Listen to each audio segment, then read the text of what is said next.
The NFL Gambling Podcast Week 9 morning preview and pick show edition of the Sports Gambling Podcast is brought to you by PrizePicks. Go to PrizePicks.com and use that code SGPN to get a first deposit bonus up to $500 or $100. We're also brought to you by Hall of Fame Bets, a sports betting research platform for parlays, props, and game lines. Download the Hall of Fame Bets app or visit HOFBets.com. Code SGPN to get 50% off your first month to start making smarter bets today.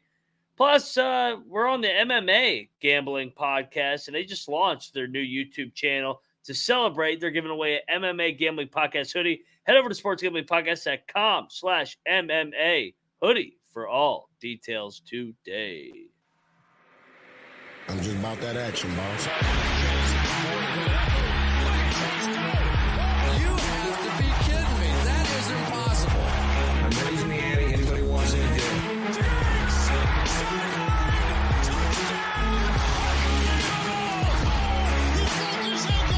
He is Houdini. Jordan Davis, dog. Jalen Hurts, dog. AJ Brown, dog. How many of you want to eat a W tonight?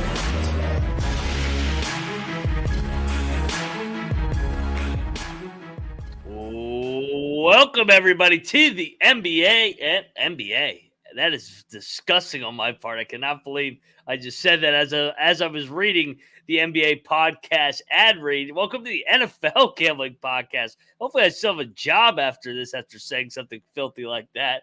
But if you're wondering who you're listening to, I am Moneyline Mac, and we're diving into Week 9 in the National Football League. And you know what, man?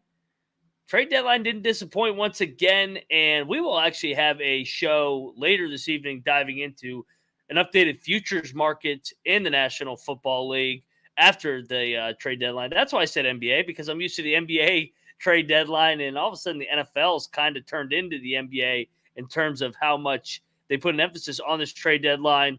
But we got games to pick. We got games to preview, games to handicap dive in, lock dog, tease, and, of course, our Moneyline round robin that's going to hit on Sunday. So joining me every single week on the NFL Gambling Podcast, you know him from the old-fashioned football. He is JMark Football. What's up, man? What's the beverage of choice today on this great Wednesday afternoon? Well, I went to the fridge, and apparently the beer is out in the garage fridge. So all I could find was this nice little White Claw, and I thought, fuck it, I'll just grab it.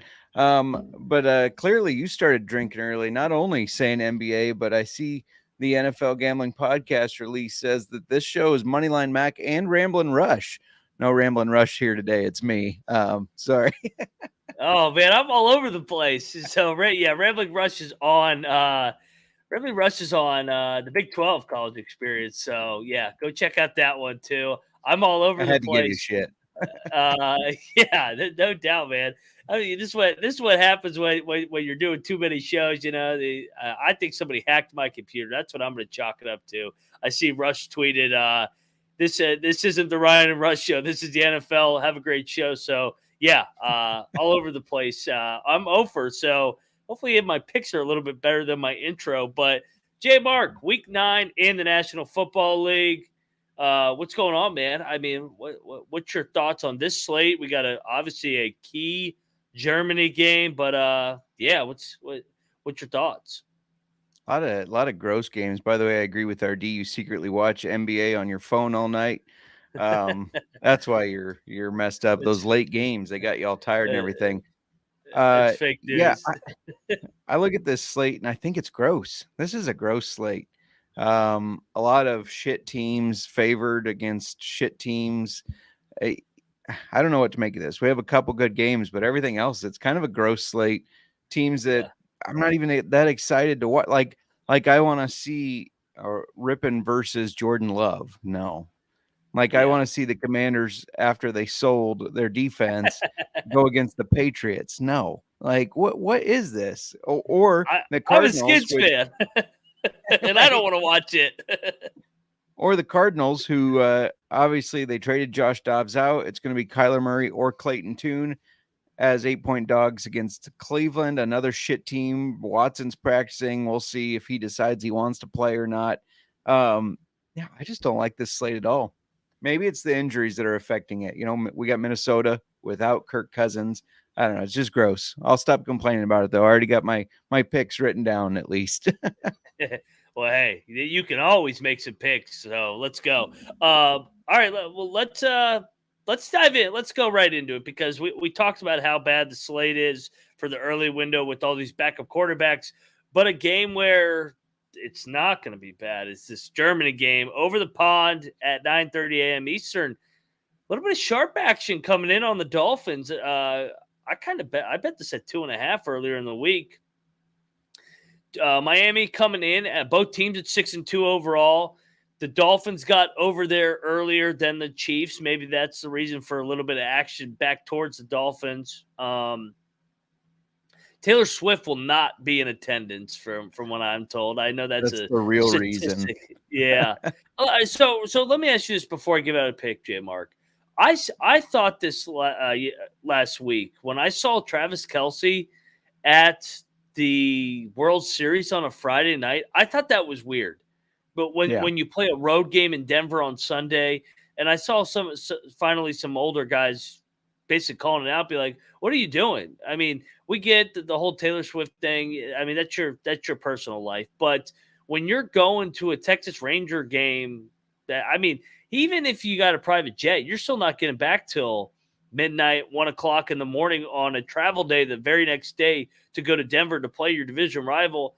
I kind of wonder where the Chiefs' minds are at. How about you? I mean, did you think that was a little weird that he was at the Texas Rangers? It wasn't like the Kansas City Royals in town. I mean, but usually like these guys will go to these events earlier in the week, Monday, Tuesday, Wednesday, even Thursday. But once Friday hits, man, you're locking in on your opponent. Do you agree with that? Yeah, I do. I mean, and honestly, I think if this was just a regular, even road game, let's say they were traveling somewhere like Atlanta or Chicago, it wouldn't bother me that much. But you're going to the Mile High, where we know the elevation there affects you, and you're sitting around Friday night at the baseball game, adding more travel to your schedule. I definitely don't understand that one. I don't know if that's why they weren't as focused. I think Denver they had a good game plan going to kind of slow him down. I think Mahomes, you factor in that he was sick plus the elevation, that couldn't have helped. But you definitely would like to see some more focus from a team that, everybody expects the most out of them. Everybody expects them to win every game. They expect them to make the Super Bowl. You got to take that shit serious. Yeah, I'm in 100% agreement with you. Have we got an update on Patrick Mahomes? I know we do the show Wednesday at 3:00 Eastern, 2 Central. So the injury reports start trickling out. McKinnon won't practice on Wednesday. I don't see Mahomes on the practice report. On the other side, man, the Dolphins are bang the hell up. I mean, they just put Taron Armstead on injury reserve. He's in that 21-day window. They got what's his name? Jalen Ramsey back on Sunday. He had an interception.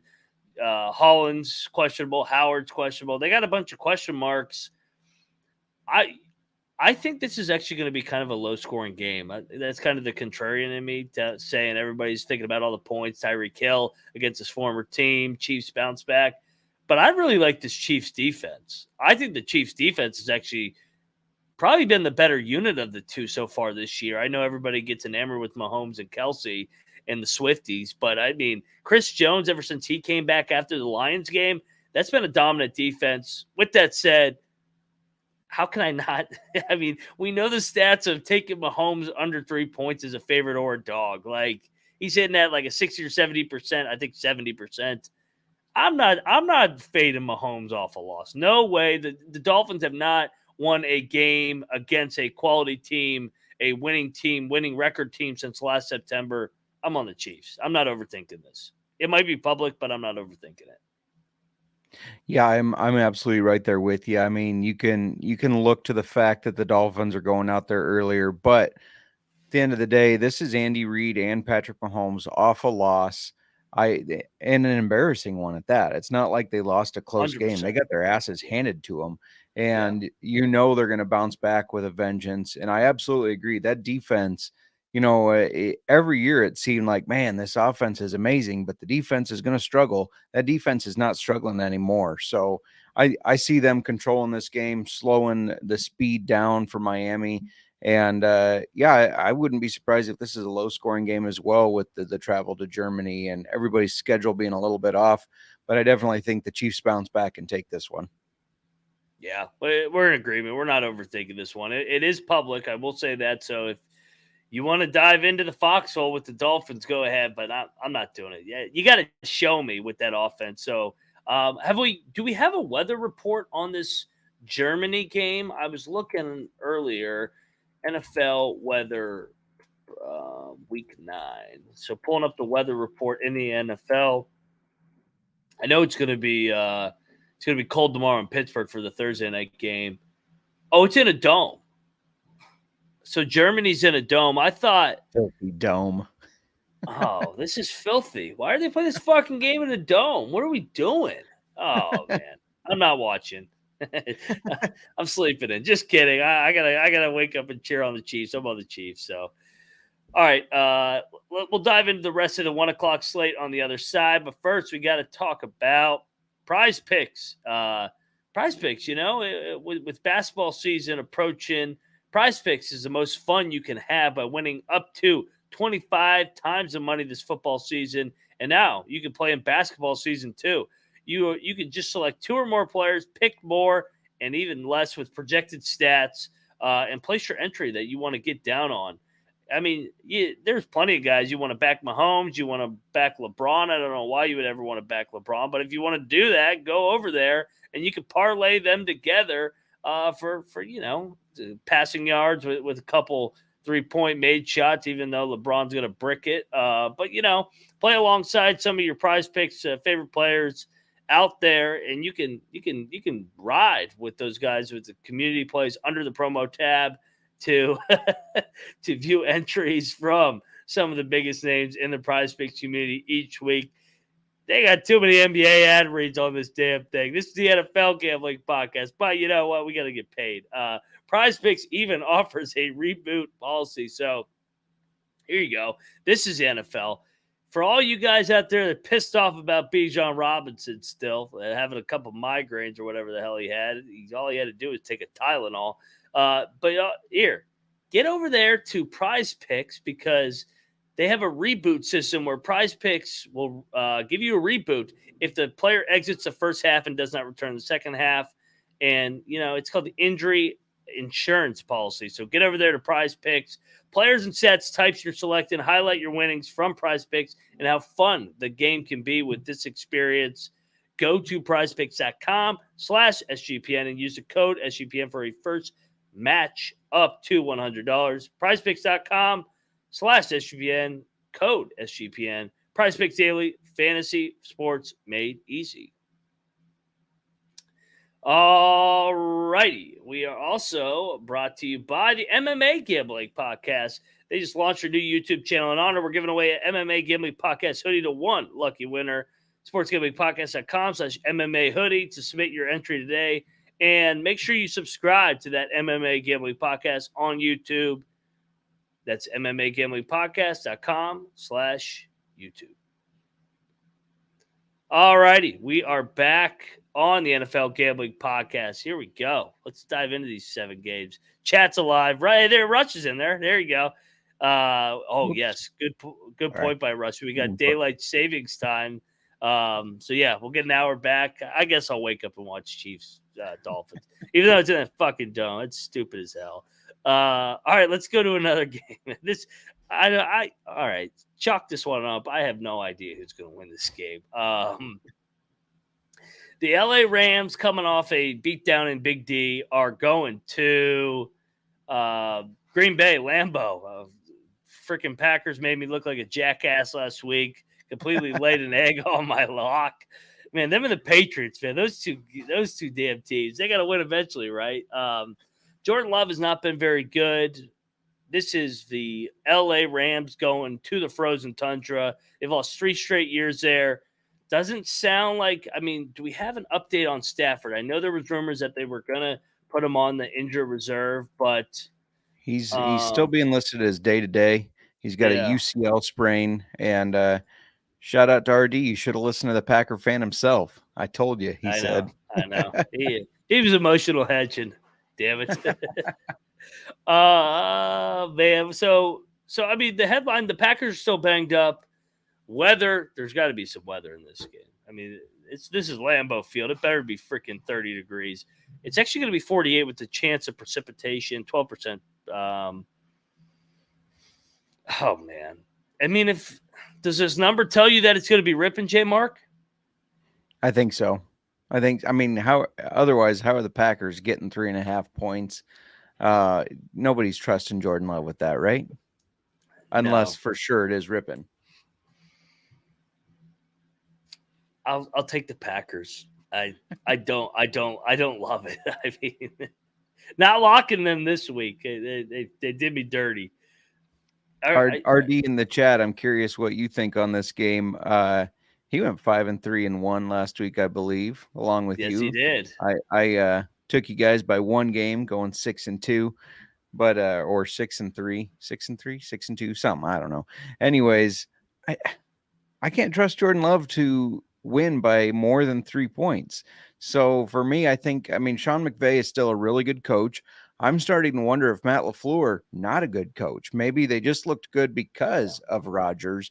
I mean, if you look at some of those plays, you come out of a bye and people didn't look prepared for that game last week against the Vikings at all.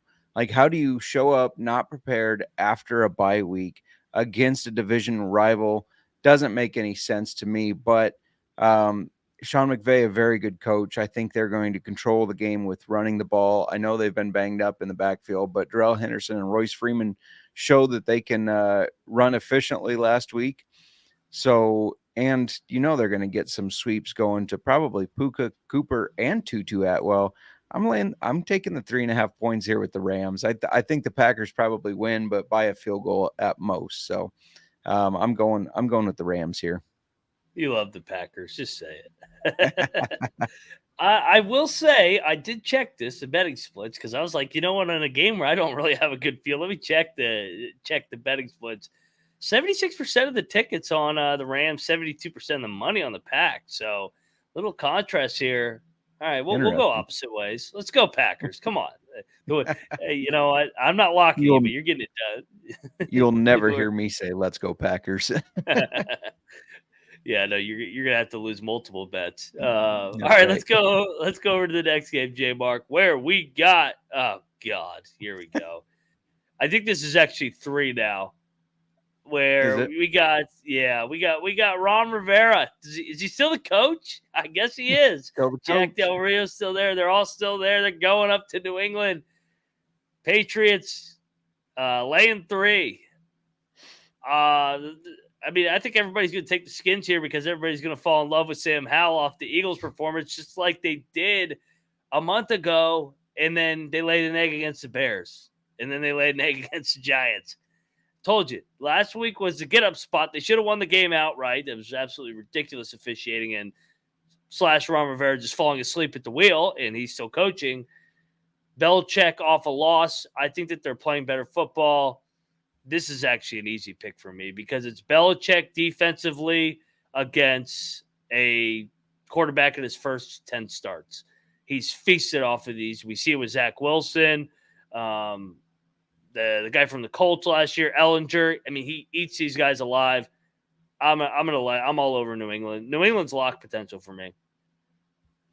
Yeah, absolutely agree. We're on the same side here. I was curious to see where you're going with this, being the Skins fan, but I know we'll talk about this at our show at 5 Central, but shout out to Ron for calling up the Bears and convincing them that they're still in the playoffs. You're in the playoff race. You need some help. Why don't you send a second over for Montez?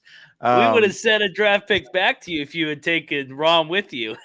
Right. Hey, we could have used him as our defensive coordinator. Yeah, I'm all over the Patriots here as well. The Patriots at home, Belichick bouncing back. I think they're going to start throwing some wins together.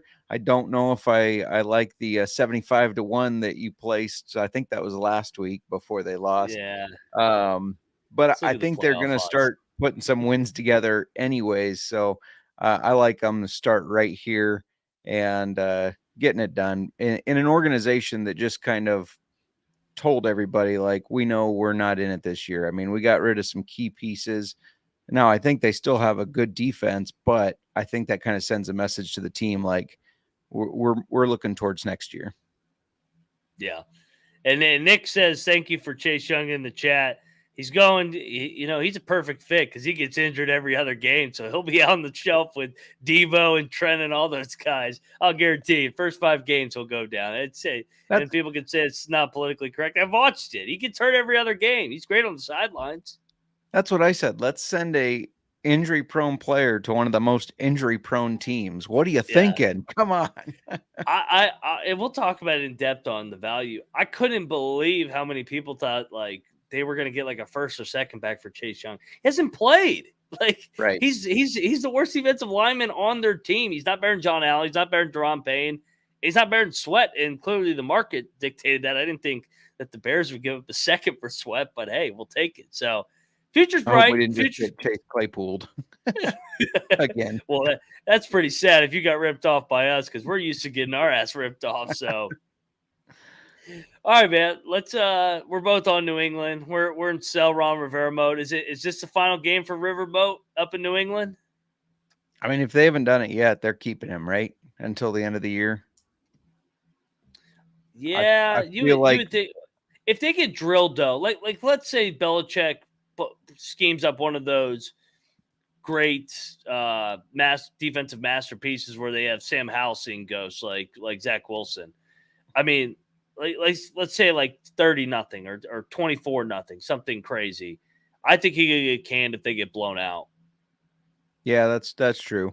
I feel like the trade deadline right around there, just like the Raiders did it. Maybe not 1 or 2 in the morning like the Raiders did it, but I feel like that timeline was good to get rid of the coaches that they're not going to be here next year. We need to make a change. But yeah, you bring up a good point. If they get thumped and embarrassed, then it might be like we got to blame somebody. So let's blame Ron and get him out of here. Yeah. Will he leave? I'm not leaving. he still thinks he's still coaching up Chase Young and Montez Sweat. I mean, dude, I actually think they're defensively gonna not miss much with those guys leaving. Maybe Sweat a little bit, but you look at some of the best stretches of football that they've played during the Rivera era. It's been when Chase was on the sideline injured. So yeah. Addition by subtraction, as Ron said. So I'm agreeing with him there. All right, we'll go over to the next set of games, but first we got to talk about Hall of Fame bets. Win bigger by betting smarter this NFL season with Hall of Fame bets, a sports betting analytics platform for parlays, props, and game lines. And you can research every NFL, NBA, and MLB and soccer bets. Enter any parlay into the Hall of Fame bets revolutionary parlay optimizer tool to get hit rates broken down by each leg, as well as probability for the entire parlay. You can break down each and every leg so you know the probability to see which one has the best value. Stop betting in the dark and join over 30,000 users with Hall of Fame bets to craft a more intelligent, data-driven parlay. Download the Hall of Fame bets app or visit hofbets.com. Code SGPN to get 50% off your first month today. Start researching, start winning with Hall of Fame bets. All right, we are back on the NFL Gambling Podcast. Next up, we go to Moonoff's Houston Texans, where we got the Tampa Bay Buccaneers. These two teams are struggling, JMark. You kind of look at it. Both started fast. Everybody kind of fell in love with these two teams. Then I think they kind of reality set in a little bit. Houston coming off the bye, lost to the lonely Panthers last week. On the other side, you have the Tampa Bay Buccaneers, who are also coming off back-to-back losses. The Buccaneers, they had the backdoor cover. They had 3 straight losses, to the Lions, to the Falcons, to the Bills, and that was all off the bye. So this game was hard for me, but I'm not going to lay points with CJ Stroud. I think everybody jumped the gun on him a little bit in terms of crowning him. I still think he's going to be good in the long term, but we see these rookie quarterbacks hit walls all the time. I'm going to take the Bucs, and I think it evenly matched him. I think the Bucs are actually slightly better, more experience. I'm going to be on the Bucs here in a bounce back on the road in H-Town. How about you? Yeah, so this one was in my excuse me. Must be Great that teaser White game. Claw. Must be that Yeah. White Claw getting me. This was in the NFL Trends to Bet article that I wrote, got published out this morning. So go check that out. But just looking at some of these trends, the Texans are 3-12 against the spread when they're favorites of 7 or less. That is not good. I mean, No. that is not good at all. Yeah. And they're also 7-18-1 against the spread when they're playing a team that's going to be playing Tennessee next week. Those are always kind of interesting. Also, 4-11 against the spread when opponent has a longer rest. The Bucks played Thursday night, so they have a longer rest. Good The point. trends for the Bucks aren't real strong, but I'm with you in fading CJ Stroud. I think he's hitting the kind of that wall. Robert Woods is going to be out again, I believe. He hasn't been lighting it up, but he's been a guy that he's a veteran that he's where he needs to be when Stroud needs him. When that pocket's breaking down, that's kind of a guy he's been able to rely on. Like he's going to be where he needs to be. So I think that kind of affects that offense and how it's flowing. And I'm right with you. I think Baker, he's had some moments this year where he's looked really good. He's had some moments where it's like there's the same old Baker, but I think he Yeah. gets it done here. He's still got a hell of a receiving crew with Evans and Godwin. They can get the game going with Rashad White. So yeah, I'm all over the Bucks here. Yeah, it's just take the points with two evenly matched teams too. I think the Bucks are going to win. I'm more leaning with you. I think they're the better football team. So give me the Bucks, and we like Baker as a dog. Don't like him as a favorite. So we are both on the Tampa Bay Buccaneers. Next up, we got this game is filthy. We got another set of backup quarterbacks. Arizona going out to Cleveland, where we once again do not know the quarterback for Arizona. It sounds like it's going to be Tune. Josh Dobbs headed to Minnesota. It sounds like it's going to be PJ Walker once more. I don't know if Arizona's going to score a point in this game. I was thinking about this. I mean, I know it's hard to lay this many points with the Cleveland Browns, but I don't see how the Arizona Cardinals score if it's a new quarterback in his first game against arguably the best defense in the NFL. What's the total set at in this game? The total's got to be really low. The total is set at 37.5, and the number's 8. I'm going to lay it. I'm actually going to lay a big number here for the Browns. I think they'll get a defensive touchdown, and then they'll kick a field goal. Browns win 13-3. I like it. I mean, I went back and forth on this one. The Browns defense is elite, but they've not looked as dominating recently. We've seen where these backup quarterbacks, they come in and get their first starts and it kind of motivates the team. I don't know if that's the case though with Clayton Tune, but I don't like either of these teams right now. I think they're both trending downward. They're both trending the wrong direction. And honestly, I could see like a 6-3 disgusting, gross game where no offense can do anything right. It's just a slow pace. You're like, okay, is anybody going to be able to break out? So I'm going to go with the big number with the Cardinals here. I think they cover the 8. I don't have any faith in this Browns offense anymore. They started off looking so good running the ball. Nick Chubb gets hurt. Ford looked good for a while, but I still think they're going to struggle. And I know Kareem Hunt has picked it up some too, but this Browns team, they got a lot of question marks for me, especially with Watson continuing to sit out. And if Watson plays, I'm even more confident on the Cardinals. So give me the Cardinals +8. There's no way they're going to play Kyler, right? They won't say, so who knows? Yeah. Browns win 9-0. I downgraded it. 9-0. It'd be great. There you go. Not a lot of confidence. I think teasing the Browns down to 2 is good, though. Yeah, I do like that. Yeah, I think watch they'll this win be the the game. highest scoring game of the weekend somehow. Yeah. Let's go over to your Chicago Bears. You're not giving your Bears enough respect here. I think they're 7.5 point dogs. Really? I think you just want to take the Saints. Oh, you're right. I looked at the opening number. They are 7.5 point dogs. Yeah. Let me hide it and fix it real quick. All good. So the Chicago Bears, well, another quarterback situation we're not really sure of. I don't think Fields is going to play, right? No, he's out another week at least. They said week 9 he should start practicing. That's this week.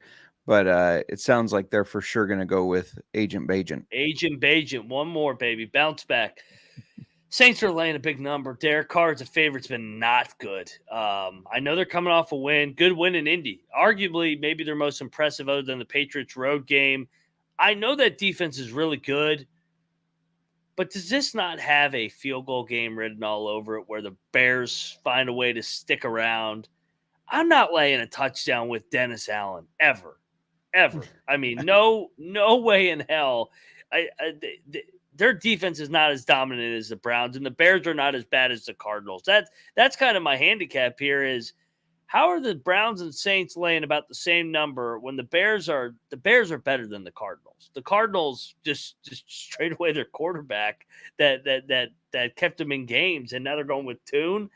Agent Bajent's actually been respectable. I know they kind of got blown out a little bit on Sunday night, but that was predictable, especially with the spot. So I'm all over the Bears here in a bounce back double road spot where I think the Bears have a shot to win the game, to be honest.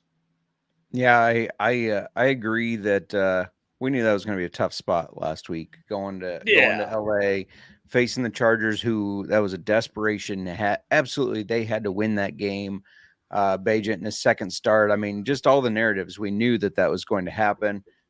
Bears making a couple moves here. Obviously, we brought in Montez Sweat. We fired the running back coach. I'm not sure the reasoning behind that, but they cleared him out. So I would expect them to try to bounce back with a strong running game in this game. And I think they're going to control the clock a lot.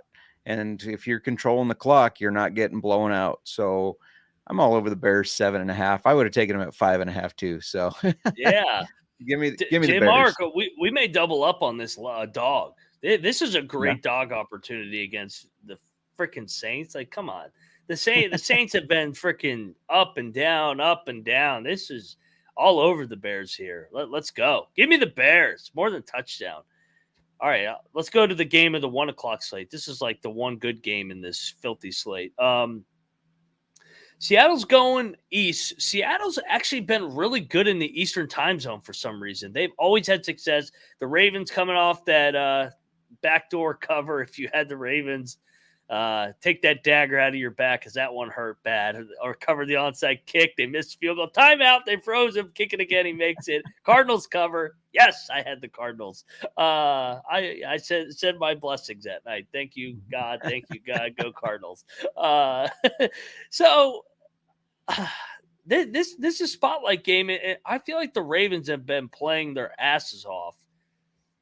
I kind of think this is a little bit of a trap spot for them, though. I thought the Seahawks were fortunate to get out of there last week. I kind of like the Seahawks. And I think the Seahawks are live here to win this game. We've seen Pete Carroll go east multiple times and win games. Like I said, the Ravens are still banged up. I mean, you look at the injury report week in and week out. It feels like their defense is still banged up. I think they're going to get a couple guys. I mean, they got so many guys on injured reserve still throughout this year. I can't lay this big a number with the Ravens in the situation that they're in. And they do have a little bit of this is a non-conference spot. Looking at what the Ravens have on the horizon that we talked about in the recap show, they got a couple big time divisional matchups coming up. They got the Browns and Bengals at home. So kind of a look ahead spot against a sneaky, really good Seahawk team with a chip on their shoulder. I like Seattle, and that might be my dog, man. Kind of feels like that Lions game in week 2.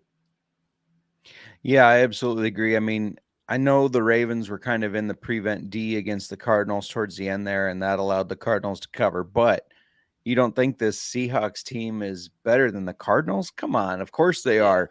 So, I think and I think that's even more to it. The fact that they're winning, 49ers are on a bye. They know that they have got to they've got to keep their gas or their foot on the gas here. Keep that foot on the pedal, and I think this is going to be a really competitive game. And you're right, this is the game of the 1 o'clock slate. I'm right there with you. Give me the Seahawks. I think they are live dogs for sure. This is just every now and then, even it seems like it happens every year when the Ravens are doing well. There's a game you just look at and you circle, and you're like, This just is a classic Ravens loss. It's just a game that they classically lose, even though they're not supposed to. This is what that game feels like to me. Calling it right now. Seahawks win. Ron Rivera goes out west, knocks off the Seahawks next week. Saves his There job. you go. That'd be great. I'm with you. We already saw it once this year. They lost to the Colts. They lost to the Colts in week 3. So just these situational spots coming off big wins. They didn't play relatively well last week. I thought they kind of just went through the motions. It was predictable. I mean, got the job done, but they're scheduled loss here. Let's go Seahawks. And if anybody thinks we're crazy, we called that Colts one too. And that was part of. Don't even get me started. Don't even get me started on those fucking Saints. All right, let's go to the next game where here we go. We got the Minnesota Vikings first game post Kirk Cousins era. Atlanta Falcons finally made the change, and here we go. Heineke time is alive and well in the ATL. We got a quarterback. We got the running back game going. They're coming off a loss. This is going to be the Heineke bump for a game, at least a game. I love the Falcons here.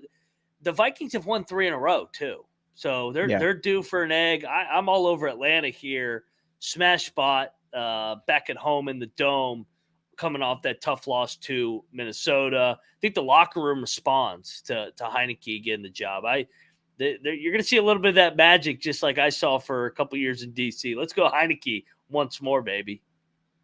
Yeah, I would love to see Cousins versus Heineke because they're both guys that you have to root for. I mean, I would be like, oh man. Yeah. At first, if this was Ritter playing, I was ready to be all over the Vikings with Jaron Hall coming in, playing for his job, especially after they traded for Josh Dobbs.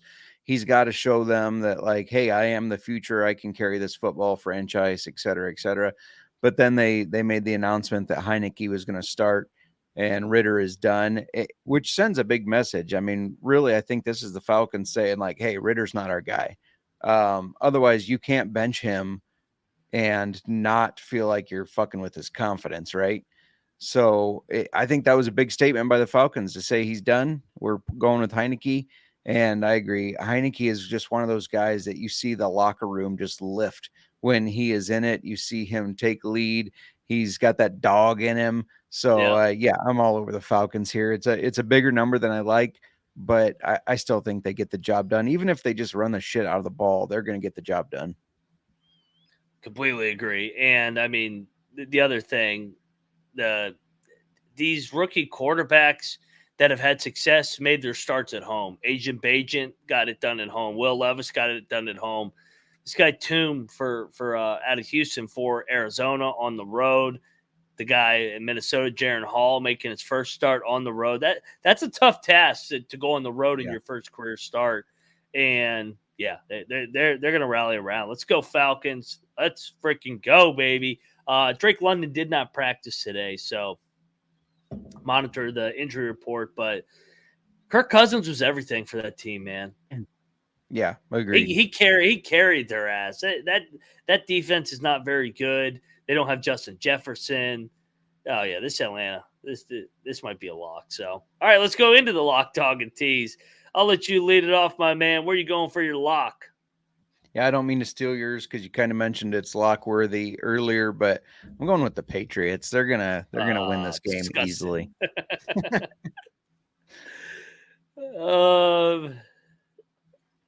I kind of agree with you. Give me the Pats. Give me the Pats. They're gonna double lock it. This is Belichick against a rookie quarterback coming off a career start. He's gonna have those guys. He's gonna have him confused. I'm locking up New England.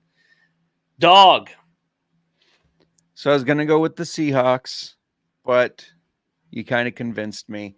I'm not one for flashing the camera, but give me Special Agent Bajent and the Bears to get the job done in New Orleans. You can get the shirt on the SGPN merch store, by the way. I think they're going to be able to control this game on the ground. They're not going to ask Bajent to do too much. We knew last week was a letdown spot. We knew that was just the whole narrative. There was so much going against him there. Bounces back this week, shows what he showed his first start, and this is probably his last start. I mean, if Fields is going to start practicing this week, this is probably it for Bajent. And I think he wants to go out on a high note. He's got that dog in him. He's a D2 player who wants to show like I was not a one-hit wonder. So yeah, give me the Bears. I love it. Hey, I'm revising my lock. I forgot that this is a part of our slate. I'm locking the Chiefs. We never have the Chiefs on our early slate. We're always in prime time or in the late window. Under a field goal, Mahomes, Kelsey, Andy Reid, eating German sausages. Give me that. That's lock. Lock the Chiefs. I don't care if it's public. Diving right into it. Give me the Chiefs. For my dog, I thought about going Agent Bajent, but yeah, I want to give out some multiple picks to our viewers. I'll go with the Seahawks. I'll go plus 200 on the money line at a conference game, road spot. Get it done in Baltimore. Continue that trend where they play well in Eastern Time Zone. Look ahead for Baltimore to these AFC divisional matchups with Cleveland and Cincinnati. Yeah, let's go. Geno as a dog has been good, so I'm all over the Seahawks as my dog. All right, let's go to our teaser. All right, for me, I'm going to tease the Browns down to 2. I'm going to tease the Bucks cross 0. You're not supposed to do it. I do it anyways. Tampa Bay plus 4.5. And then I'm taking those Seahawks all the way up to 12. They're a really good team. They're kind of an underrated team. Not a lot of people talking about the fact that, hey, they passed the 49ers in the division for now. And there's no way they're getting blown out, even if they do lose. So I'm going to take them up to 12. Hey, you don't have to cross the number for Tampa. They're 2.5-point dogs. Oh, you're right. You could take them to 8.5. I like it even more. Yeah. The Texans aren't winning by 8.5. Yeah, no doubt. For my tease, I'll tease Cleveland down to 2, Tampa Bay up to 8.5, and thought about the Saints to minus 1.5 to win the game, but I think the Bears are live in that game. I'm staying away from that. I'll cross the number with the Falcons. So what am I giving out? Plus 1.5? Atlanta plus 1.5. They do lose a lot of one point games. So I'll go Atlanta plus 1.5. Atlanta wins the game. Cleveland down to 2. Tampa Bay up to 8.5. Or I could do the Rams. Actually, I'm gonna do the Rams up to 9.5. Rams up to 9.5. Take out the Falcons. Rams up to 9.5. Those two teams can't fucking score.